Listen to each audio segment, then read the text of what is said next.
So I have this idea, right? Well, it's a few ideas or a couple with the pillager outpost.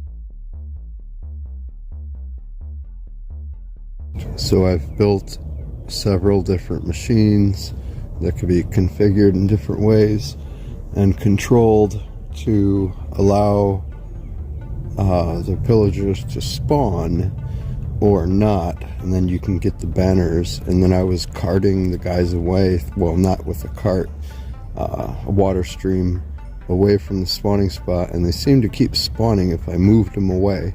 So I don't know what the cap would be on them. There has to be like a global mob cap for them, I would assume. And then I have to see like what's just the general mob cap in my vicinity. How many total can I move away from there and it will still spawn them, because it seems to be a limit. But here's the ideas. Figuring out that stuff, and I'm not sure what the global cap would be for those guys in particular. But the first idea, the one thing is I want to make a switch so that I'm not sure if it would work or not, but I was thinking what happens is if I sit back, I have a spot that I sit. I'm not AFK, I'm just waiting. I mean, I'm not away from the keyboard.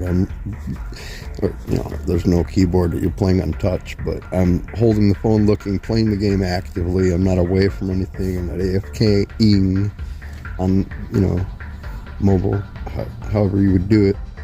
Because, no keyboard away from touch, AFT-ing. But anyway, so I'm still active. I just run back, and I have a spot where if you put your back up against it, then they will spawn, and you can see them materialize. And I can control the machine from there. Turn on, I have a trident killer. And then so I can kill all the guys, then I can turn it off from where I'm at and run over there, get the XP and the stuff if I want. So my thought was like, well, it'll just be cool to have a switch. So I turn on the switch, they can't spawn there. So mob switch just specifically for that mob in that spot, those pillagers and the captains that'll spawn there, because I want to sort them later. I want to cart them away with a water stream. I want to move them away, see how many I can get, and get the global cap, and then I'll have to do something with them. And I was going to see how many captains total can I collect in the world and have name tagged sitting somewhere. So that's another idea. And then I'll have a control room where you could trigger bad omens anytime. And so we'll have a system that will be able to, with a little bit of tending, maybe it might be able to be automatic, possibly, but I don't know any way to detect. I thought maybe the banner guys would trigger tripwire hook higher, but they don't, because they don't spawn in if there's not a block. There has to be 3 high for the banner guys to spawn in, but they don't take up 3, I guess, once they're spawned in. Anyway, yeah, I thought it would be cool, because what happens is they pile up in there, and I think there's like 6 of them. So for example, if there's 6 total, I thought it would be cool to have them all in one spot and then have them on a block, or push them forward or backward one space where they'll be in range of the thing. Because if there's still dudes within the range of it, it's like they have to be 8 or 10 blocks away. Yeah, I'm recording this on my way home. But anyway, they have to be a certain distance away, then they'll spawn. But I don't know how much you can do that anyway. However much you can do it, at some point, having a certain number of them close enough to it will turn off all the mobs spawning. So it'll be off. they can't spawn there. But you're not even going to see the guys. So you're just in a control room. It's like, oh, I can turn it on and off magically with this switch. You don't hear anything. Nothing happens. It just drink, pop. They pop up. Wow, like magic. You can let them collect in there. 6 of them. Kill them off. Everything. You could be running it. They spawn in. You have to be back far enough. They spawn in. Boom. You go over there.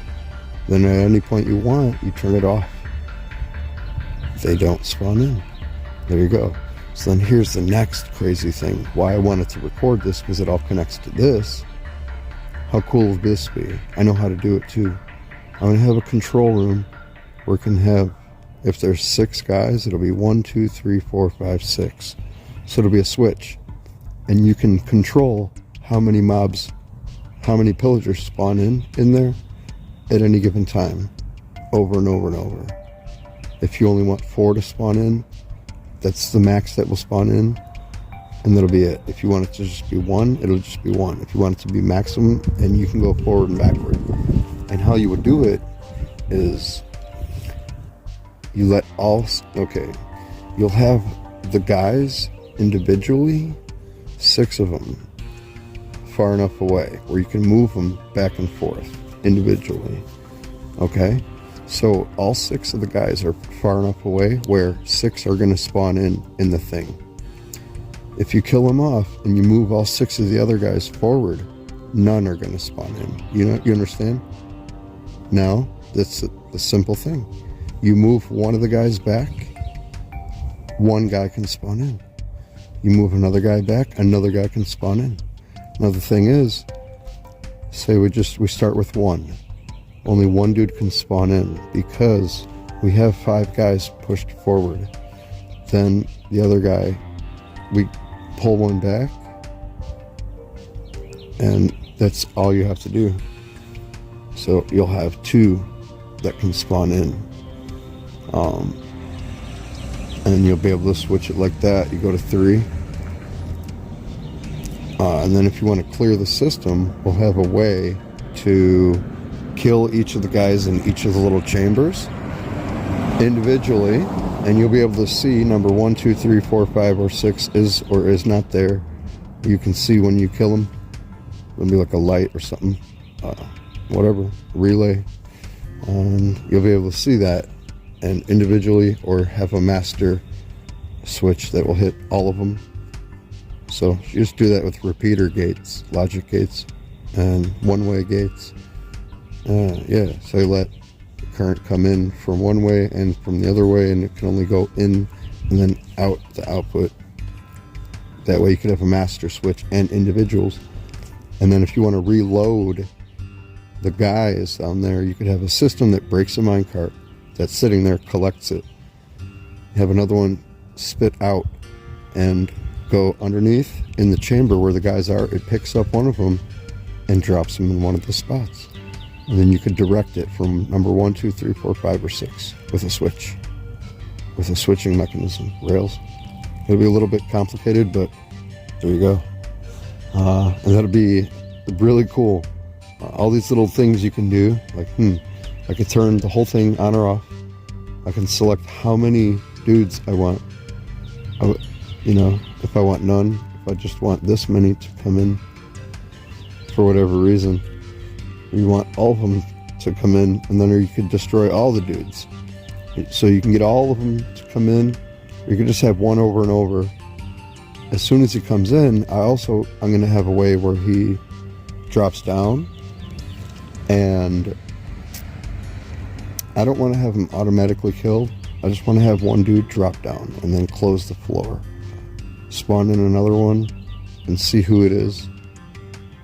If it's the captain dude, then I can send a minecart, direct it to another location, collect those guys over there, reopen the thing, kill that other dude, clear it, have however many more I want to spawn in, because you might not want to deal with 5 or 6 at a time, 4 or even 3 or 2. You might want to do just 1.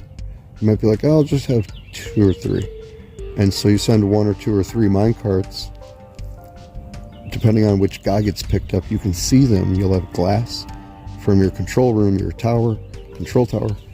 And if it's the right guy, then you could kill the other guys. If it picks up one of the other dudes, you stop the minecart, switch a track, it goes to a thing, kills them, etc. You could choose who you want based on that. You might have to just do it right away, so it's all configurable. So that'd be pretty cool, and I want to do it. I'm gonna build it. Hell yeah.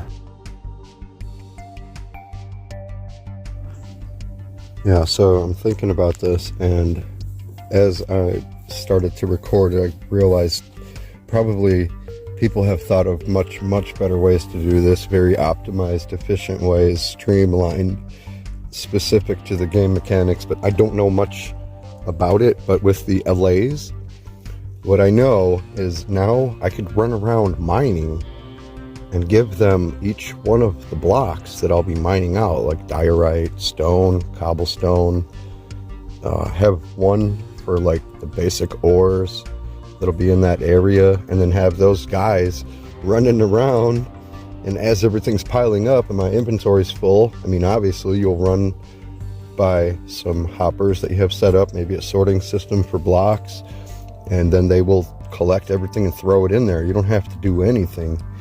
Then if you had an XP source where you could just run right there, be getting the XP, repair your whole pick, you have infinite mining. You have mending, and you don't have to do anything except mine. But anyway, I'm thinking at my raid farm, I'm sure, so I'm like, maybe, I don't know if somebody would have done this, because I don't know, sometimes, like I say, I'll do something kind of weird just as a little side game thing, but then you think, well, maybe someone else did that too. Someone else might have did it a better way. There might be 20 versions of that, or maybe nobody has ever done that, because why would you do that? It's kind of like, I don't know, go and combine every single tool, every single weapon, every single piece of armor of all your raids and all your loot,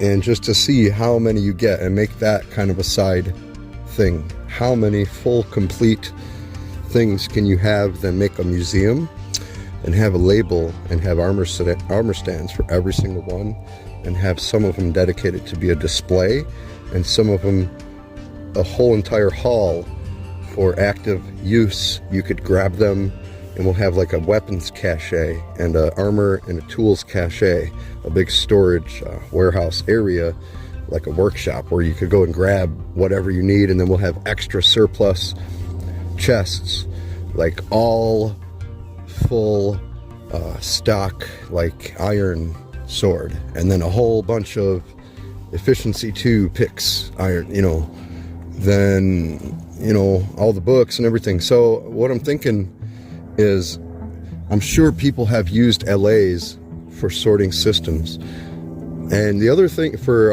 non-stackable items, and the other thing is the dynamic of Java versus Bedrock, because we have to come up with different innovative ways to do things on Bedrock, and it's not as overpowered as Java. Like, you can't do certain things, you don't get the certain kind of rates, but there's some exceptions. If you do certain kinds of things, then you're more going hard at like the technical side and manipulating things to a greater degree. So when you start thinking of how to do things like that, then yeah, maybe there will be that one guy out there who builds binary computers on Bedrock. Look it up, and he might have made, oh, here's my my non-stackable and stackable item sorter gatherer that can automatically gather every item. Like, you go here and make a selection, then an item comes out or something, then there's like a door that opens and that LA comes out. Something pretty complicated but simple to use, where you just make a selection or something. So this might exist, maybe not, maybe there's tons of them, maybe there's none.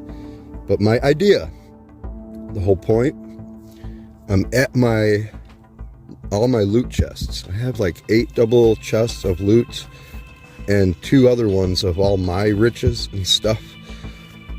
All the random stuff and a bunch of totems and a bunch of books. So I want to be able to break all of those chests one by one and just have all the stuff go everywhere and have an allay for each item.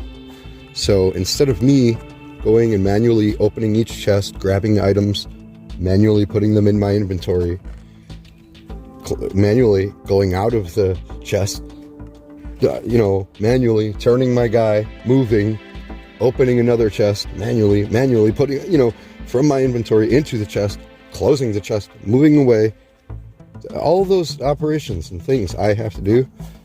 If I could just go and break a chest, have a specific allay for an item and have them one at a time follow me. Maybe I could have a room with a pressure plate, or if I go in that room, it opens the door, the guy can come out, I close it, I put him back away, then I go get the sword guy, then I go get the pickaxe guy.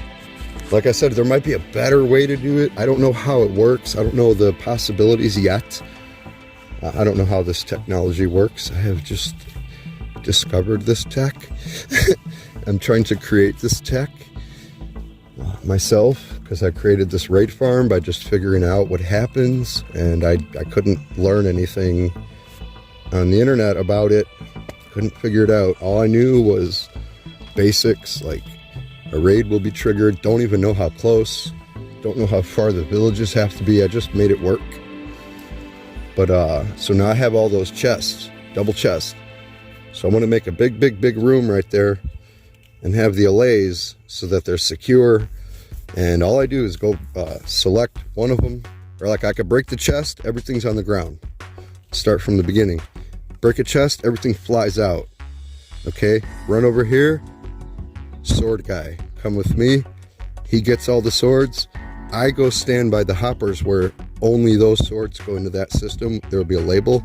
He throws every single one. When he's done, I put him away. Go get the pickaxe guy. Bring him out. He brings them all. I just go back and forth. It'd be like being on vacation. They do everything. They like doing it, I guess. So that's their thing they do. And then I will put them away. Make sure they're safe, far enough away from the raid thing. Like, they don't have to be real close to it. They could follow me. And I'll bring them back. Maybe even put a minecart system. I could probably ship them around in minecarts or boats or something.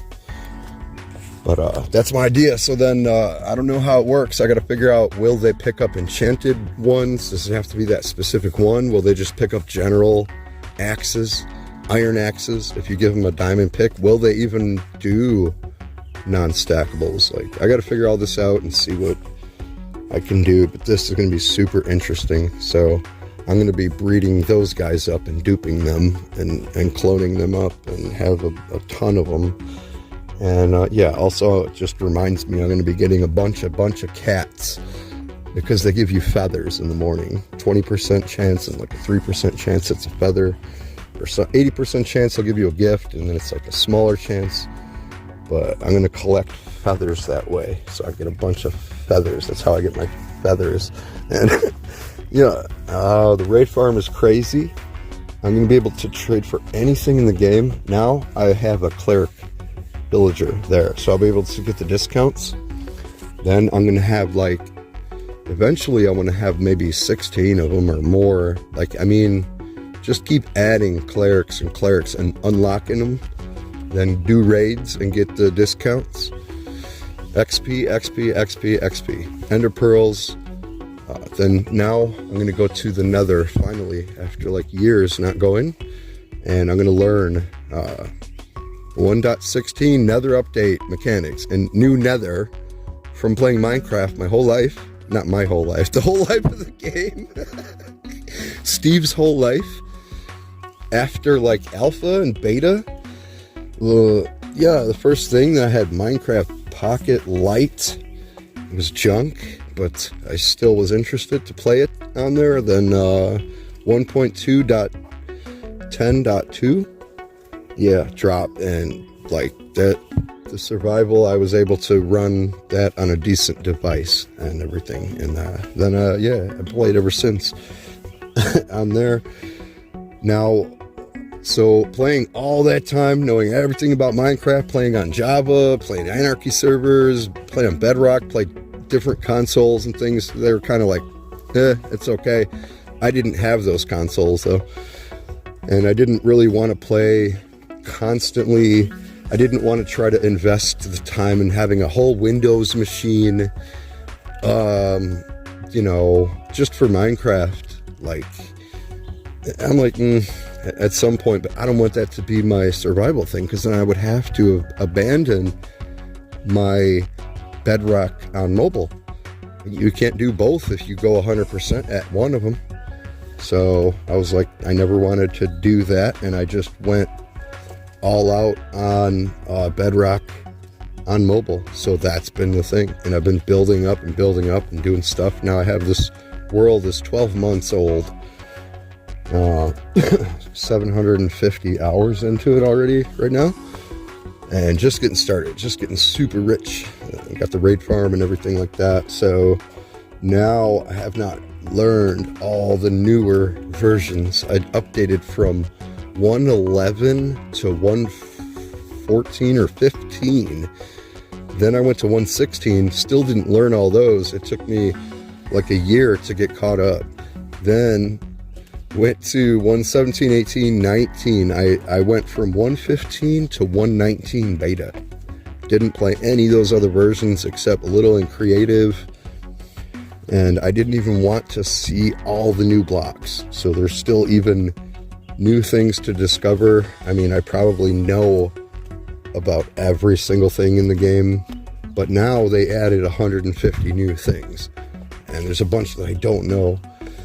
And I'm learning all this new stuff. So I'm exploring 1.19, and all, like, everybody's exploring the new stuff, which is 1.20 and the 1.21 snapshots and everything, which is going to be even more crazy, even more advanced into the future. But for me, exploring isn't just those, it's that plus 1.19 plus 1.18, 1.17, 1.16. The entire Nether update, getting caught up, the entire every other update since. So that's what I'm doing now, and that's the next thing. Go to the Nether, at least start up a blaze farm, have blazes, start a Nether hub, maybe make a piglin farm, trading, explore the biomes, collect all the insane new blocks.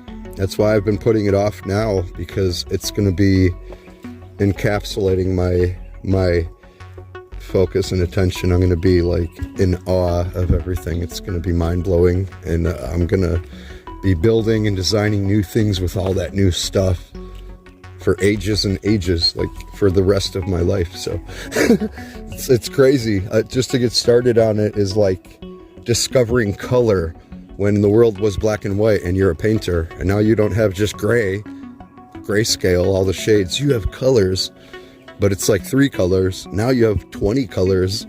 Now you have every color. Yeah, so it's gonna be pretty crazy. And as soon as I get that blaze, then I'm gonna get the Eyes of Ender. But I might be able to find a glitched portal or something, or find some other way to trade or get Eye of Ender. I don't know. I don't think you can go to the end without going to the Nether. I think that's a hard fact of life still. There might be some glitch or some cheesy way to do it. I don't know, but I don't think so. I've searched. I don't think you can get blaze powder, blaze rods from drops or witches or chests. There might be some weird loot chest now. Something. I don't know, but if I can not go there and go to the end instead, that would be hilarious.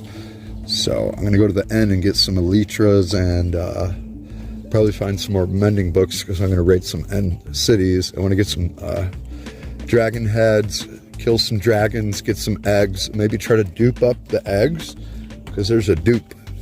It should work. So if that works, I'm going to make 100,000 eggs and heads. Plus, I have also charged creepers now. Yeah, a bunch. I never had them in survival. Well, I did, but I never got to use them. Now I have mob heads. I got the underground city, ancient city. Found mob heads over there. But I'm going to kill these charge creepers. I'm going to get mob heads of every mob. The spawners are going great. The creeper spawner gunpowder record music disc farm is great. I think I have every disc now, and tons of gunpowder. I made a shit ton of fireworks, a crap ton of TNT. I'm over at the raid farm now, building and expanding that. The mansion is over there. I got to keep working on that. That other base there, Beetopia. I got double chests of honey, honeycomb, honey blocks, just stacked up. I got so much tinted glass, the amethyst farms, the amethyst base, crystal base. Riches just piled up forever. The mega mine is coming together. I'm going to be going at that thing crazy and just destroy like 50,000 blocks in one sitting. Now I got my undestroyable pick. It's over with. I'm going to pile up those clerics, get the trades going. I'm going to have dub chests of XP once again and fire up like 8 dispensers of those bad boys. You get up to level 30 in like less than 10 seconds. Turn it off. Do your stuff. Yeah. Go mining for diamond, dig down to bedrock, create perimeters by hand, no beacon, but I'll go get a beacon. Then it's going to be crazy. But yeah, that's some stuff right there for you. Some stuff right there. It's me, Dark Meta Minecraft. Oh yeah, Bedrock Edition. Gang, gang.